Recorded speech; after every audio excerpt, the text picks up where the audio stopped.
Príjemný dobrý deň. Počkaj, dá sa to vysunúť. Milí priatelia, milí príslušníci, milé príslušníčky, milé voľné miesta. Myslím, že budú hovoriť ešte aj túto na slovo vzatí odborníci o tom, čo sú sliny pre život. Niektorí ste ma možno zažili minulý rok, keď som hovoril, že policajný zbor teda pripravuje úpravu nápisu na vozidlách na pomáhať a chráchať, pretože naozaj tie sliny môžu niekomu zachrániť život. To, čo niekto len tak vypustí na zastávke po darovnici, zrazu môže byť užitočné pre niekoho. Naozaj sme oslovili policajný zbor pretože sú to mladí, zdraví, silní, dobrí ľudia, takže treba takéto sliny šíriť ďalej. A ľudia, ktorí potom by boli schopní v rámci dobrého skutku aj potom podstúpiť tú transplantáciu, ak by náhodou to bolo treba. Treba začínať vždy od hora. Zoberte si za príklad vášho pána ministra, ktorý rozbehol túto akciu pred 2 dňami. Povolal na meste 12 000 ľudí, ktorí došli opluť. No a samozrejme, využilo sa to, zobrali sa skúmavky, máme 12 000 zoriek, ale prečo nemať viac?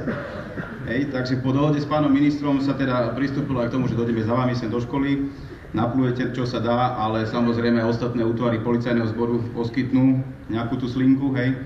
Dokonca pán minister prislúbil, že aj špeciálne útvary budú mať týždeň slintavých mien, takže názvy odborných, teda špeciálnych útvarov budú premenované dočasne na jeden týždeň. NAKA bude znamenať naplujeme kamarátom, PPUčko znamená plujeme pre užitok, potom ochrankári známe OŠO, znamená tým, že oni nemajú často otvoriť, šupnúť odchod, áno.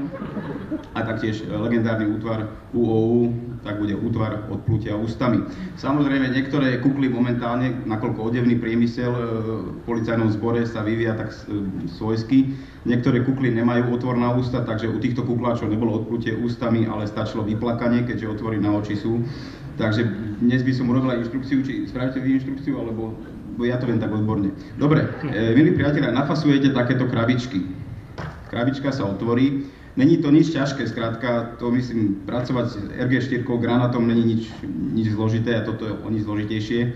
Krabičku si môžete nechať na nejaké suši alebo na niečo, hej. Dostanete takýto zaujímavý útvar, jak to nazvať po slovensky, pomlgáte si sliny v ústach, zhromaždíte sliny v ústnej dutine. Je tu taká pripomienka, 20 minút pred samotným odplutím je vhodné nejesť, nepiť, nefajčiť, neboskávať sa, ktorý potrebujete dojesť, dožujte, keď sa chcete doboskávať, nech sa páči. 20 minút by tie sliny mali byť čisté, aby to neznamenalo, že zrazu vám dojde nejaká správa, potrebujeme vaše sliny a bude to od vašej kolegyne, alebo nájdú sa tam stopy kukurice alebo nejakého vlašáku, tak toto nie sú vzorky pre Národnú potravinárskú komoru, hej, toto je pre register darcov, kostné drene. Takže troška si zhromaždíte sliny, tam je tých 20 minút odstup, naplujete do tohoto zberného kanistra, takzvaného, odplujete, zavriete túto príklopku, hej, tam je také médium, ktoré sa zmieša s tými slinkami, chvíľučku to takto poondíte, aby som sa vedel odborne, tam sa to preondí takéto ize, hej, sa to zmrská s tým oným a potom odšrobujete tento horný segment a zavriete to týmto viečkom, áno, tak. A toto odovzdáte túto ampulku tete alebo ujovi, ktorý s vami ešte vyplní veselú pohľadnicu, no a toto vlastne vám ostalo na nejaké veselé predmety, keď zbierate chrobáky alebo čo, a toto ešte môžete použiť v lete ako nejaký šnorchel alebo kúkatko, neviem, keď si robíte bunker, alebo ja neviem, čo už môžete dať niekomu do toho fúkať, alebo čo. Skrátka, tvorivosti sa medze nekladú. Takže naozaj by som povedal, že je to veľmi jednoduché a ten účel toho je velikánsky, že jedna obyčajná slina, ktorú stratíte niekde len tak.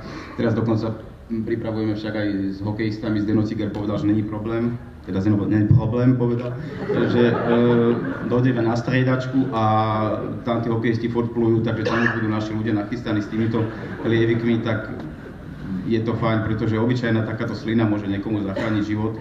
Naozaj, ako tu bolo spomínané, je to tá šanca, že si vás vyberú, je strašne maličká, pretože naozaj tie znaky musia sedieť, áno.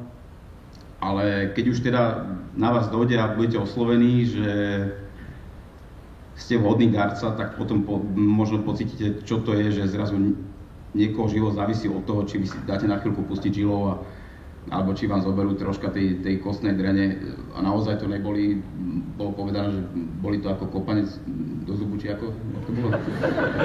Je to presne definované, nám Savka robila presný rozbor bolesti, koľko to robí, tak pre policajtov je to rana vychádzkovým pelendrekom, pravá ruka backhand do stehna, hej, takže asi taká bolesť, naozaj nie to nič bolestivé, fakt, že malé decká to podstupujú, súrodenci, keď majú zhodné znaky, len ne každé dieťa alebo ne každý človek má súrodenca, ktorý mu to môže dať, a keďže všetci sme nejak tak bratia, tak dať jednu slinu možno je to, že sa zapojíte do veľkej rodiny a niekomu zachránite život. Koľko by som ja povedal, posúvam vám mikrofón a pôdu, nech sa páči.